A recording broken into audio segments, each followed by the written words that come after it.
Lawin, sila ang hihimay ng mga isyu ng lipunan, kakampi ng mga naapi sa serbisyo publiko. Dublado!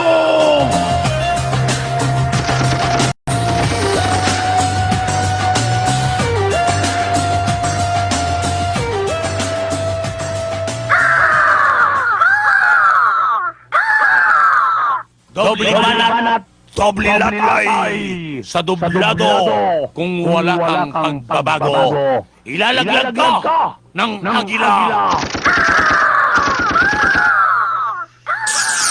Narito na ang dublado, dalawang higanting hihimay. Tatalakay, hahalukay sa mga isyu ng bayan. Walang takot kalinuman. Sina Pepito Casillero at June Aguila sa programang Doblado, mga bagwis ng Aguila. Sila ang kakampi ng naapi.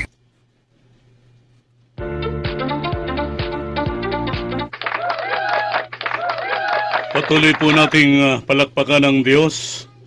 Patuloy po tayong ginagabayan. Luzon, Visayas at Mindanao, lalo na po ang sambayanang Pilipinong api na hindi nabudol sa ating Pangulong BBM sa kanyang bagong Pilipinas. Talagang halata ka yata, Mr. Lonely. Ang programa ito, alam nyo naman hindi ba? Ang motto ng inyong lingkod kahit sino ka pang itinakda ng Diyos dyan sa Malacanang, ay susuportahan ka ng programang ito. Bagamat nabudol tayo nung nakaraan, pero ngayon, tandaan nyo, hindi na magpapabudol si Mr. Lonely.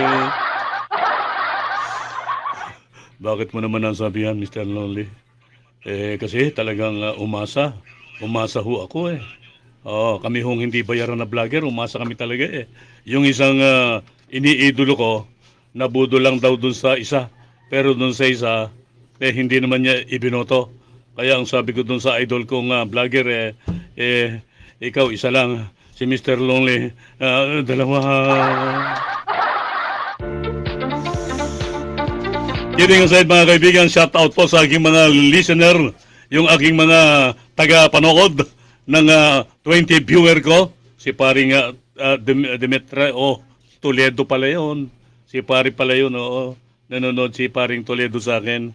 Maraming salamat sa iyo, pare. At siyempre itong nakilala ko, mga kaibigan, na isang Aguila, Moises Ardanza. Good afternoon sa iyo, Moises. At salamat sa panonood mo.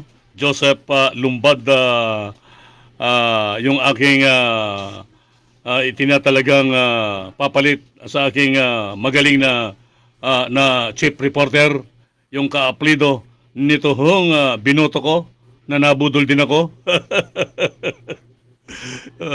Pero may panahon pa Kung gusto niyang mag-re-elect, wag na siyang bumato. Ika nga, wag na.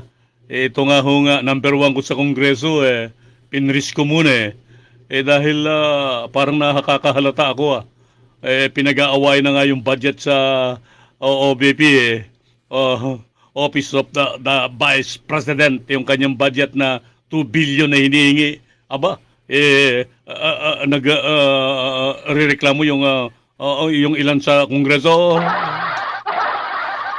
Pero nakikita ko dito, number 1 ko sa Kongreso, parang pinagtatanggol ho, mga kaibigan. Yung budget, yun daw tradisyon. Mahal kong anak ng magsasaka, yung number 1 ko sa Kongreso, Rodante Marcoleta. Yung tradisyon, naiiba yan. Kung yung mga tanong ay hindi masagot. Pero hunang sambay ng Pilipino yung binabudget nyo sa bawat kagawaran Dapat lang ho tanungin. Dahil unang-una, hindi ba sa bagong Pilipinas ni Pangulong BBM bawal na ang mangungulimbata? Dapat lang ho mga kaibigan O, katulad ngayon. O, sama ko ng 10 dyan ng gawaran ng congratulation ang pamunuan ng PMP, maging ang AFP natin. Pinagtulungan itong nagpasakit ng ulo sa sambahin ng Pilipino.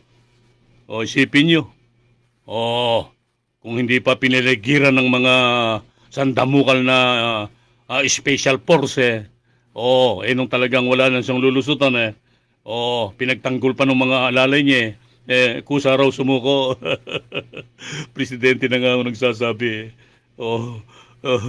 na talaga naman nahuli siya dun sa compound niya.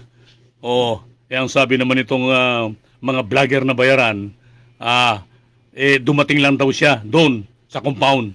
Ano yan? Butike? Nahulog sa dingding?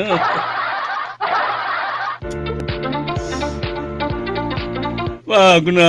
Jesus Mario Jose po, nandiyan na nga ho pero mahal naming Pangulo, Sekretary ng DILG, yung aking prospect dyan ho sa 2025 bilang magsisenador siya. Bakit daw ho nakamaskara?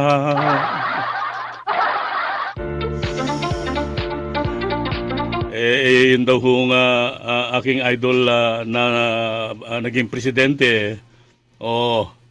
Nun hong hindi ho nagmaskara maging itong si Laila de Lima bakit napansin nila? Isang pastor na talaga naman hong buong universe na siya raw ang anak ng Diyos. Bakit nakamaskara?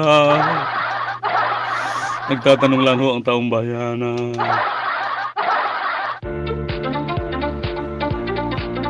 Di po ba? Mabuti lamang yung idol ko kilala niya ng personal siya kilala niya pero itong ating mga sambayan ng Pilipino, bakit ganon? Siyempre ikukumpara nila bakit si Pangulong Erap Estrada yung pagmumuka ay nakaladlad, ba maging itong si Laila de Lima nakaladlad yung pagmumuka, hinarap nila ang kaso. Ngayon itong pastor na talaga namang nagpahirap sa sambayan ng Pilipino, lalo na yung sa kanilang mga miyembro. Yun ho mga kaibigan nung ginawa, nung humarap, ay nakamaskara.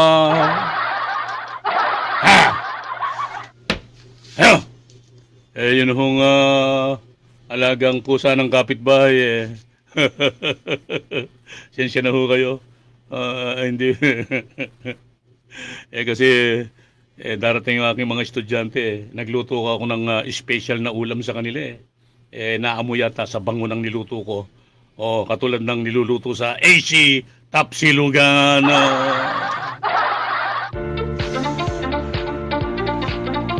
Naisingit natin to dahil yung pusa ho sa bango ng niluto ko umakyat po sa lamesa hindi nyo hinaitatanong yung mga nilahiw namin ay mga kusinera at kusinero na panahon pa ng hapon. Tuloy ho natin yung sinusundot kalikot natin mga kaibigan. Ako tao lang tao lang yan may pagkakataon pa ay anong pagkakataon Mr. Longley para mabawi niya yung nagawa niyang kasalanan di umano. Lagyan natin ng di umano dahil hindi pa naman na yan. Hindi pa naman na gumugulong ang kaso niya sa korte. Kaya hindi pa convicted yan. Kaya lang sinabing siya ay pugante dahil nagtago nga ho. Anong ipapayo mo? Ang ipapayo ko, yung kayamanan mo para makabawi ka. Lahat ng mga miyembro mo, kung sakali, ibenta nyo ng lahat. Hindi nyo naman madadala sa langit yan. Ibigay nyo ng lahat sa akin. Ipagsusoli niya. Di po ba? Yun ang mga kaibigan. Anin niya yan. Sus Mariose po. Ngayon napatunayan. Ano niya sa sarili niya? Hindi pala siya anak ng Diyos. Kung anak siya ng Diyos, Sus Mariose. Kusa siyang mag-aalis ng maskara. Haharapin niya ang batas. Kaso nahuli na, nakamaskara pa. Kaya tuloy ang ating sambay ng Pilipino kung hindi kilala ng personal nitong idol kong si Mike Abe, iisipin na hindi si Kibulo yun. O, kung mo kilala ni Mike Abe, sama ako ng 10 kay Mike Abe. Alam nyo naman sa programa niya talagang straight to the point yan. Walang sinisino yan din. Oo, yan ay talaga naman hindi tumatanggap ng mga suho niya. Ay, congratulations sa ating mga kapulisan yung ating AFP marami tayong kaibigang mga general na pulis, mga general na AFP. Kaya kayong magkadublado, ikinarangal kayo ng programang ito sa pamumuno ni Tuhong hindi yung Tuhong na hindi tumatanggap ng suhol. Kahit gabundok pa yan. Tore Sus Mario Joseph, maubos ang kayamanan nyo kung abutin yung tore para bigyan siya ng suhol. Yan ang kailangan natin. Yan ang kailangan natin. Napakababa, Hindi sumasapaw. Nasa pelikula tayo. Hindi sumasapaw. Kumbaga sa eksena. Tinanong siya Hindi, huwag niyo akong tanungin. May nakakataas sa akin. Yan pagkababa. Minumura na. Baliktad Sa ibang bansa, murahin niyo yung naka-uniforming pulis. Aba! Kalaboso kayo. Dito lang nangyayari sa bansa natin yung mura-mura na yan ngayon, may isang vlogger dyan na talagang tagasunod ni Pastor kung magmura. Aba! Humanda na kayo. Lantad ang pagmumukha nyo. Baka pag naghimas kayo ng malamig na bakal, nang magsisisi kayo. Wag na kayo magmura. Yung mga nagmumura, unprofessional yan. Yun ang sinasabi ni Mr. Lonely. Maririnig ng bata, magmumura kayo. Alam nyo naman ang kabataan ngayon. Yung bang lumalakad ng bata, yung nagpapatalan, nga sa Kapampangan, marunong na nga kumalikot ng cellphone. Magmumura kayo, makakapanood ng bata. Di po ba? Kailangan maging professional kayo. Mr. Lonely, medyo magiging professional din yan. Dahil ang Pangulo natin, magtatatlong taon pa lang. Alam niyo naman, ang ating Pangulo, professional yan. Hindi ba? Minumura. Sus Mario Joseph. Kahit burak ang itapon sa mukha, ayun ang ginagawa ng ating Pangulong BBM. Anong sabi? Nasobrahan lang sa fentanyl na.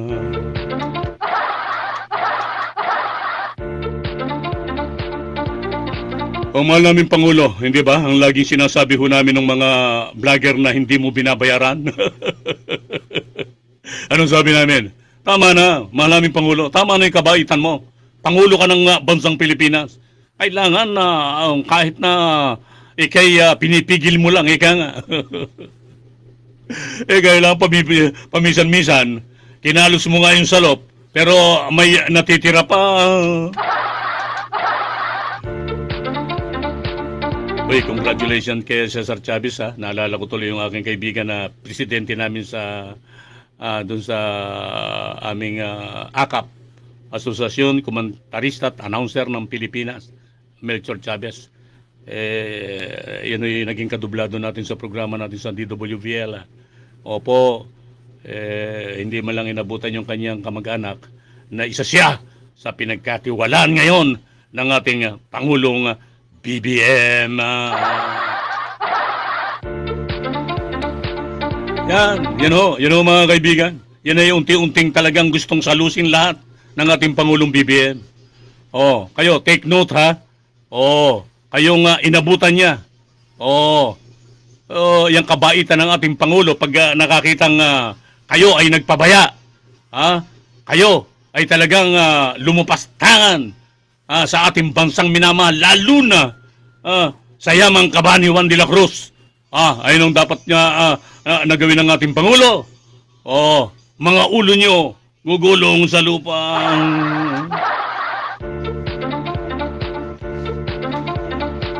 Di po ba? Mr. Lonely ikaw nga yung mga taga-panood mo itong si Regina Gracile talagang napapansin ko panay kasi wala nang problema ito Kaya gusto ko sana maging NMBO Dublado Patrol ito Opo, yung Regina Gracila Melinda Navales, may mga mabubuting puso itong mga ito. Opo, mapagmahal sa kapwa. Kailangan na maging sisiw sila ng agila, ng mga bagwis ng agila. Di po ba? Sa programa natin. Di po ba? Yung mag-asawang Emerencia Byong. Ay, sus Mariosep, kayo talaga maki-anib po kayo sa aming Mr. Lonely para yung ligayang nakakamit nyo ay tuloy-tuloy na. Masipag na yung anak ko sa abroad, itong si Ruby. Nakikita ko, nagla-like na. Pero hindi naman nagko-comment. Tama ka, Tatang. Kaya ako maganda dahil inanak nyo ako. Sabi ni Jenny, tamad lang ako, Tatang. Sama ako ng 10 dyan, sabi ni Jenny. Muñoz Castor. Okay mga kaibigan, siyempre po yung aking mga good actor. Sa pangunguna nito Hong utol kong Fernando Caribio Jr., yung gumagawa ng special suman na matagal nang nag-sponsor sa programa ko sa DWVL. 12:42 sa talapitan ng inyong mga radyo. Kung gusto nyo makinig dyan, mga kaibigan, may Facebook din yan, meron din YouTube dyan. Ang gagaling ho ng mga radio commentator dyan, mga kaibigan. Hindi ho nababayaran yung mga... ano ibig mo sabihin, Mr. Lonely, pa nababayaran? Pagkaanin po kayo ng KBP, kapisanan ng mga broadcaster sa Pilipinas, ng mga istasyon na kaanib nito. Asahan nyo, walang fake news sa amin.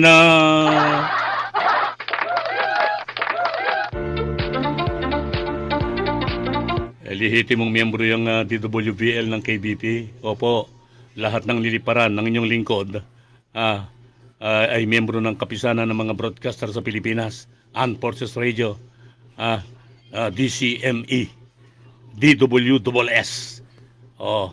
Yun ho mga kaibigan. Radio Barangay, kaibigan. Yun hong huli kong niliparan mga kaibigan. Sana mabuksan muli ni paring Boss George Liang at maisip niya, Mr. Lonely, kahit na dyan sa lugar mo, pwede kang magradyo ng Radio Barangay. Yun nga ang gusto kong imungkahi kay paring George Liang. Yun hong nagmamay-ari ng 4 na hotel, na very convenient hotel.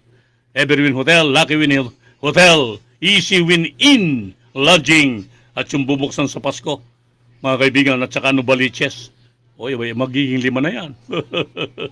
Yung Marikina Marketplace Hotel, ang nagmamay-ari dyan, mga kaibigan, Pilipino, Chinese, na daig pa ang Pilipinong hindi nagtataksil. Boss George Liang, pare, mabuhay ka, baka madalaw kita bukas.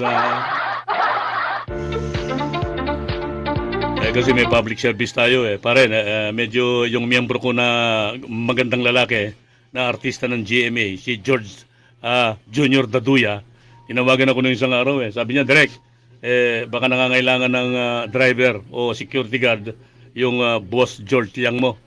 Kaya Junior, kung nanonood ka, pagdasal mo, lalakad ako bukas at makikipag-ugnayan ako kay paring George Liang. Siyempre po, lahat yan ay mga guardian. Kaya binabati namin lahat ng guardian matitino sa buong mundo sa pangunguna ni Bro Ladies Weng sa Lardel.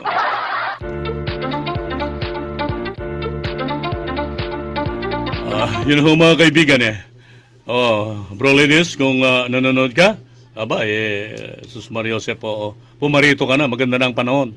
Baka bumagyo na naman hindi kita makunan. Okay, siyempre yung aking kadublado, si Misery Enriquez Canandang, Martis ngayon Adjis po. Uy, good number din yan, ha? Siyempre, tatanungin nyo pa ba? Siyempre, umaalalay sila. Karaban nila, mga kaibigan.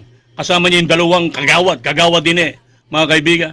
Sapagkat yung pinaka-boss nila, mga kaibigan, ay isang attorney talagang nakakaintindi ng malalalim na English.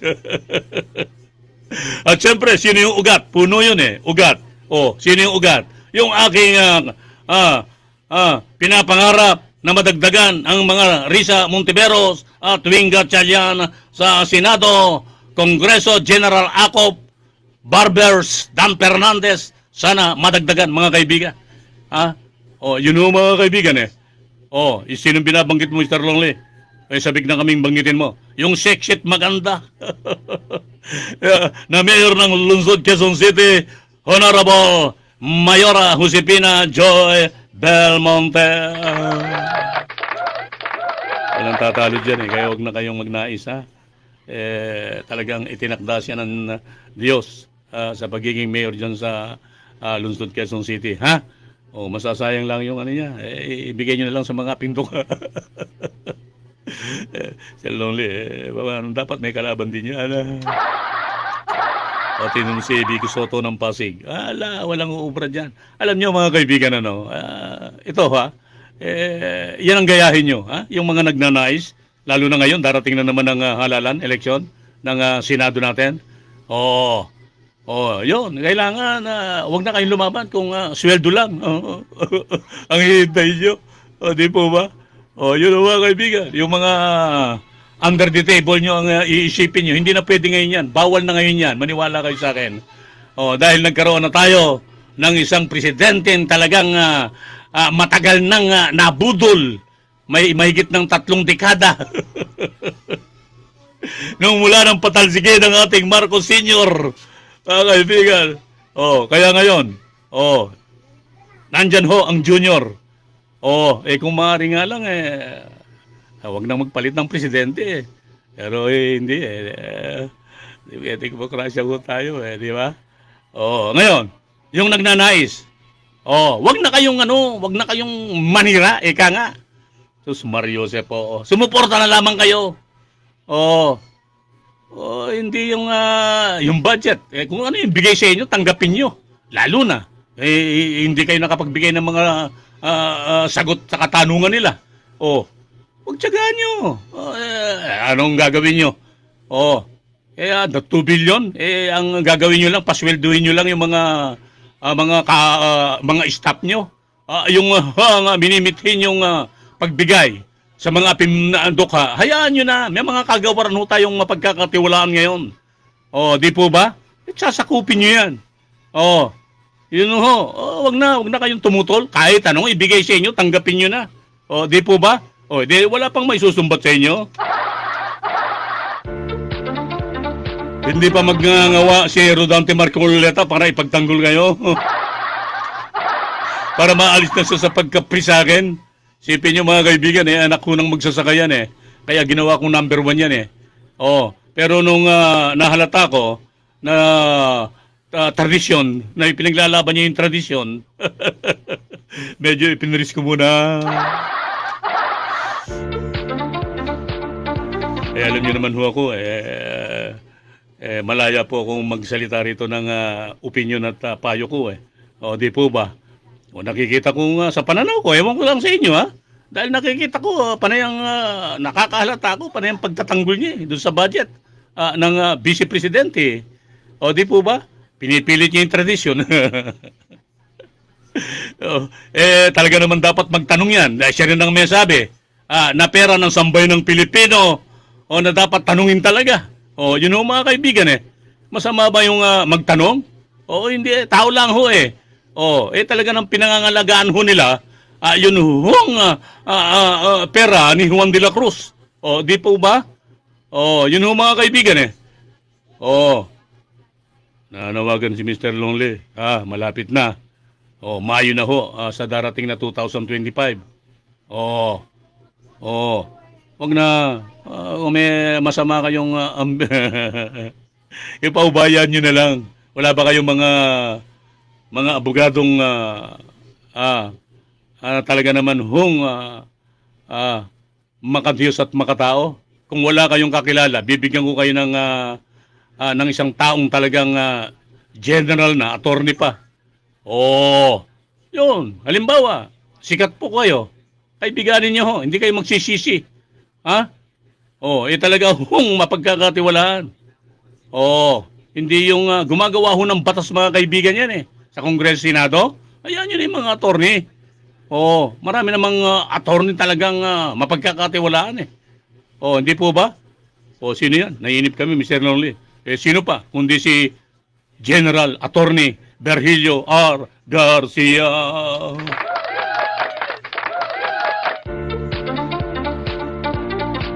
General Eduardo Orpilla, General Acosta. Eh, wala lang hilig yung aking Ninong Junsori.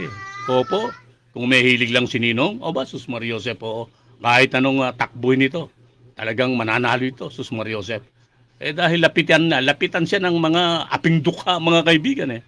Oh, eh, sino magpapatunay niya? Sus Mariosep, yung kanyang pinagkakatiwalaan, dyan sa opisina. Oh, hindi yun nawawalan ng tao, mga kaibigan, na nakikipag-unayan kay Ninong Junsori eh. Oh, sino? Dance Valeriano.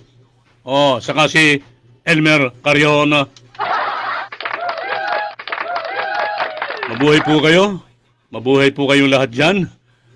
Baka bukas maparyan po kami ni partner. Kasi mga kaibigan,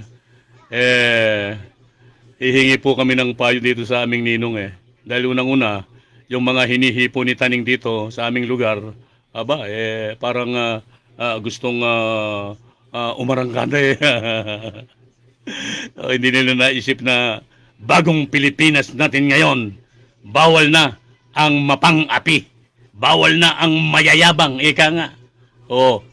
Yun ang nililingon ng ating Pangulong BBM eh. Kaya kung gusto kayong hipuin ni Taning, ngayon pala mag-isip-isip na kayo. Huwag kayong pawihipo dahil magkakaroon kayo ng malaking problema.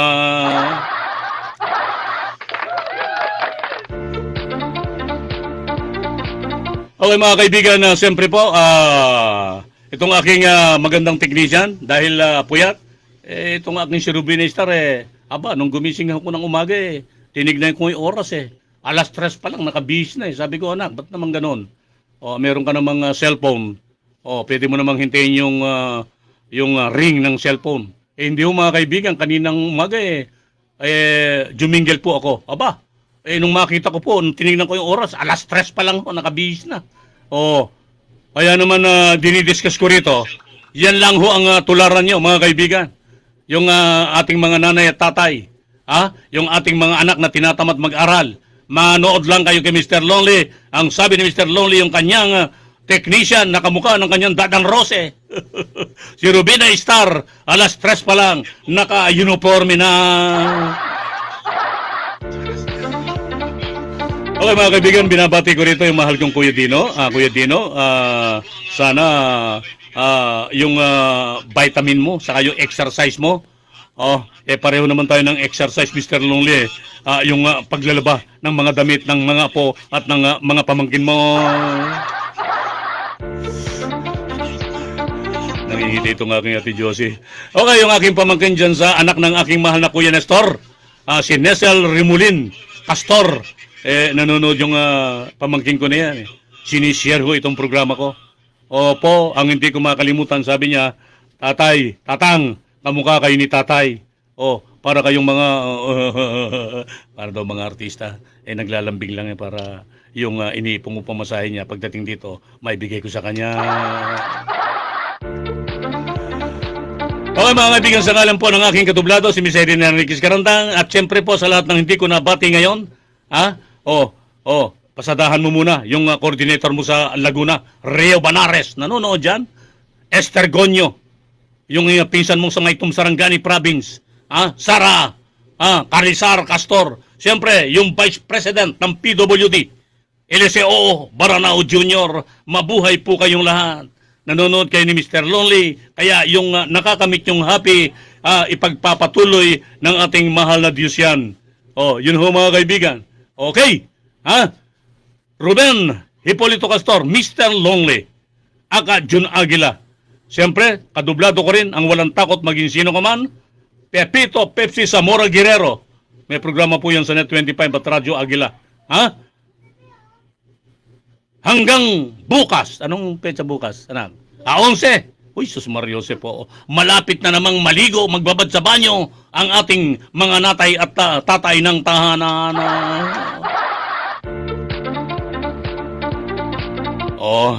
magbuklat ng banal na kasulatan, ha? Kawikaan 19:17. Maawa raw po tayo sa dukha at ang Diyos ay nagkakautang sa atin. Salamat po sa Diyos.